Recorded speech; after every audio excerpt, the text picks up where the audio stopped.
I'm Tom Glassman. Welcome to Learning How to See. This is where we look at a few images and examine some basic techniques that anyone can use right away to start taking better photographs, regardless of the camera you use or your skill level. If you like what you're seeing, please consider subscribing for more tips. Also, liking doesn't hurt either. Hi guys, welcome back. Today, the subject is patience.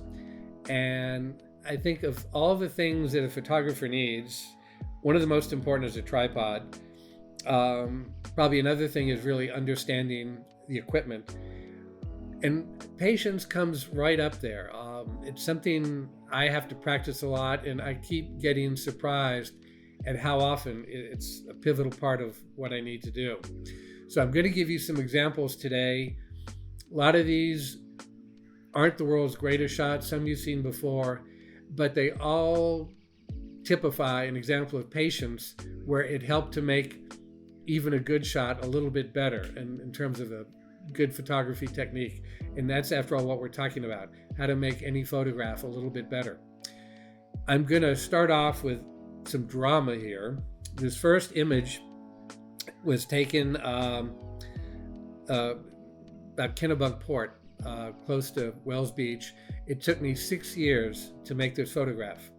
And the reason is, you'll notice some trees are here, very faint. They're reflected in the water, and there's fog. And what makes this so difficult to take this shot? This particular area here is a tidal estuary. So the tide's either going in or going out, which means it's moving very fast, and you're not going to have still water to get a reflection. The other thing is that without the fog here, you would see all kinds of power lines and things in the background. So this is a shot where I always had dreamed of getting something like this. And for many, many, many, many years, I kept hoping it would happen. And one day I was down in downtown Kennebunkport shooting some stuff in the harbor, and I noticed how calm and flat the water was. It was high tide, and I thought this would be a great time to dash out here and take this shot, which I did. I endured the mosquitoes and was able to have all these elements come together. It was right at the time when the tide had finished coming in, was about to go out. So the water here is very smooth, and I got the reflection. So that is an extreme example of patience. Another example is here in Santa Fe. And I wanted to get a shot of this statue in front of the church. And you'll notice that the sun is sort of hitting here. When I saw this statue and composed the shot in my mind, it was the middle of the day. It was, and I'm thinking, okay, where's the sun? And it made me realize I'm gonna have to get up pretty early to come out here and where the sun is actually hitting the front of the statue to light it up. So again, if you're walking around and you see an image that calls out to you and you can't shoot it right then think about when you can come back and do it, or what conditions will make it better. In this case, I knew I needed the sun. I also moved so I could get this next to the church, but I crouched down to block out some of the homeless people who were in the background. The other thing is, if you're constrained and you won't have time to come back, you could probably use a flash to do daylight fill flash to light this up. You might get a hot spot, but at any rate, it might let you get away with a front lit image that isn't just in dark shadow. This is another example. This shot took me almost an hour to take, and the reason is the background. You'll notice these leaves are backlit and they stand out. Without the sun, this was in March, it was in March. The sun was sort of coming in and out of the clouds, and without the sun backlighting this, it's a dark area and you don't get the contrast. So I had to wait out here for a long time for the sun to come out, and that's what's going on here. Another example of patience, I was teaching a workshop. I was with a bunch of students, and we all took the same shot, and a week later we were looking at our shots, And they all said or asked, how come my shot was better than theirs? And I pointed out, you'll notice down here, I waited till the water was coming up, the tide, and then receding. So you had a lot of white going on here. They were just shooting away as soon as they got there. And it was pretty calm water in a pretty dull, boring sort of area.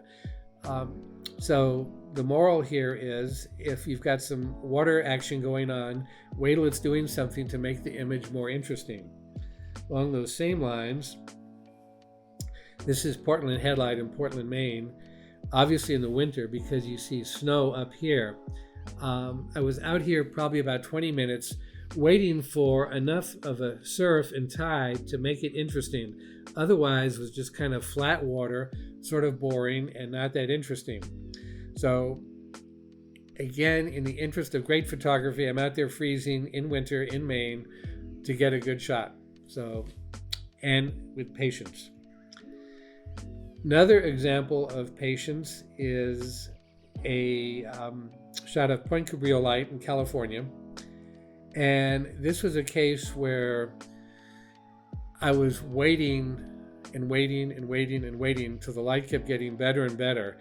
And what was happening here is, after I took this shot, basically I was walking back in almost complete darkness. The camera is able to pick up all this light and this light here too, but it was waiting there, and while everything got dark around me, knowing that the camera would, do its job and get a nice kind of soft yellow glow here.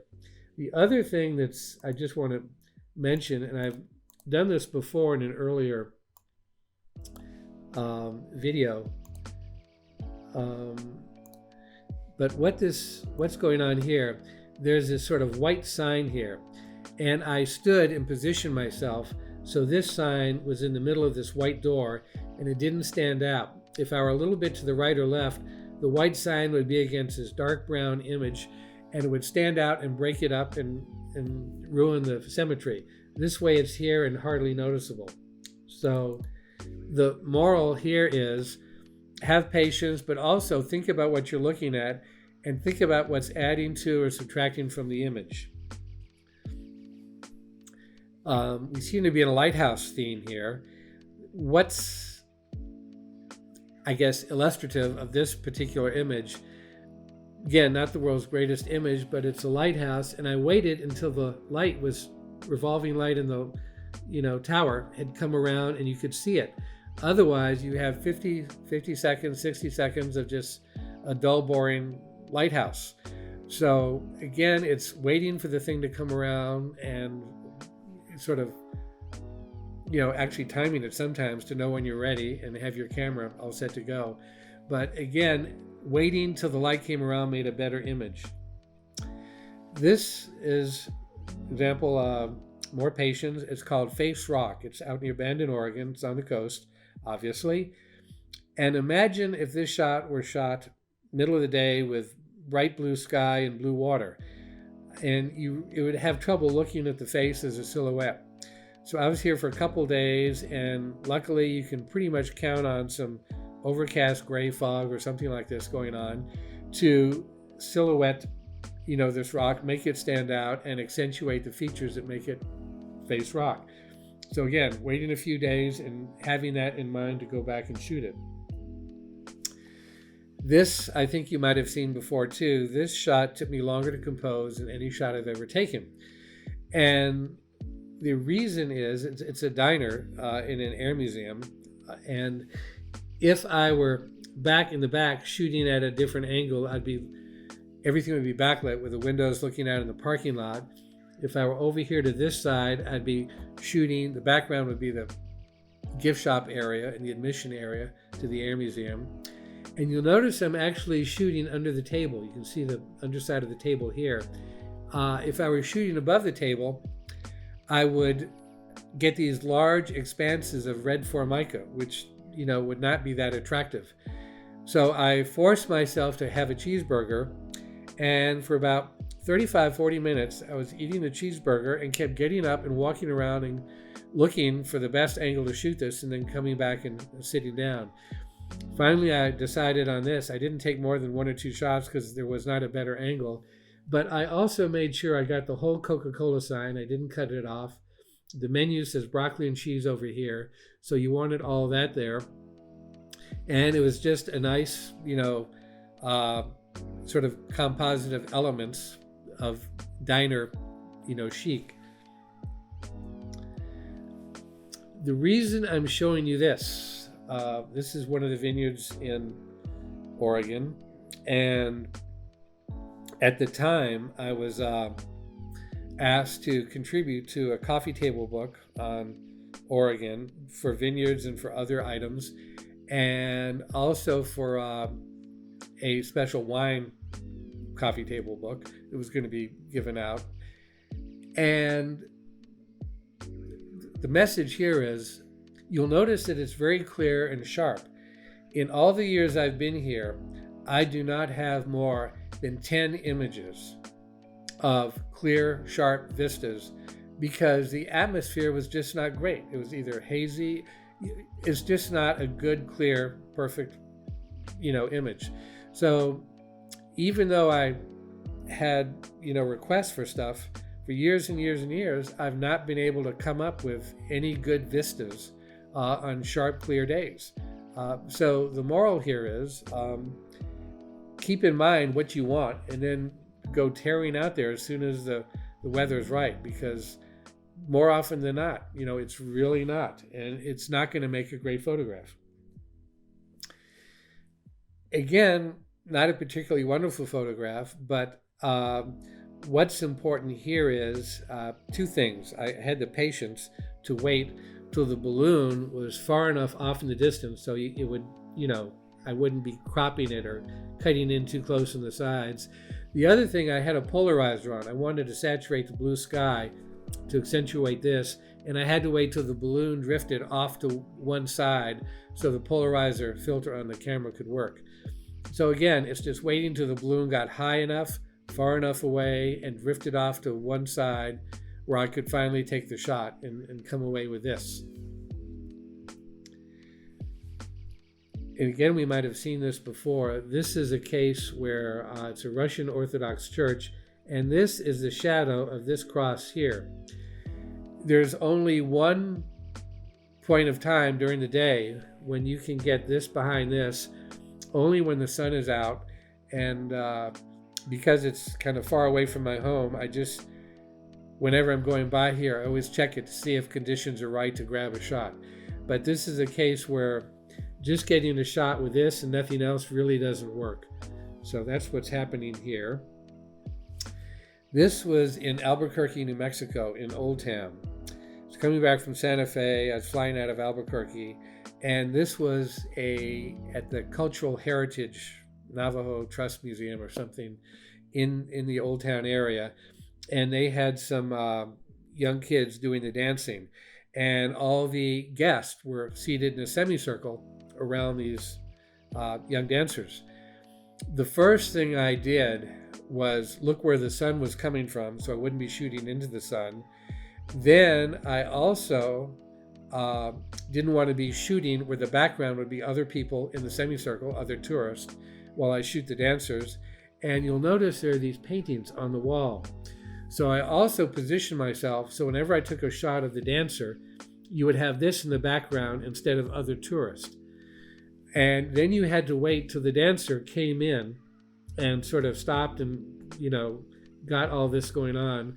So it's like thinking ahead to what's going to be in your shot and waiting for all the right elements to come together. Along the same lines, another mural in the background, another dancer, and I'm waiting for that to happen. So again, you think ahead, think about backgrounds, be sure and show enough of that. You don't want to crop it too tightly here, but it's really having the patience to wait for this person to eventually get over there. It may not happen, and you'll live without the shot. And this was a series of sort of stucco arches in Florida. And what made this and qualify for the patience thing, you notice the bright colors here and how dark this is. I had to wait for the sun to come out. By the way, in terms of scale, if a person were walking by, their head would be about here, and this would be up to their chest. So this is a wall blocking off the back area here. But the point is, without the sun, the colors wouldn't be bright, and you wouldn't have an image. So again, wait for stuff to happen. Have patience, have fun, and sometimes be prepared to walk and come back another day. But the idea is, it's out there, keep looking, and you'll get something, that you'll be proud of. So that's it for today. Talk to you next time. Look forward to it. Take care. See you. Bye. Since I've started doing this series, I've also started watching a lot of YouTube videos just to get some ideas. And I suddenly realized how really, really important it is for people to like and subscribe. So if you can, please do it. It would really help. Also, if you have ideas, send us comments. Let us know what we should be talking about addressing. It'll show up in the videos. We can also email you some stuff. With that out of the way, thanks for watching. Thanks for your patience, and we'll see you next episode.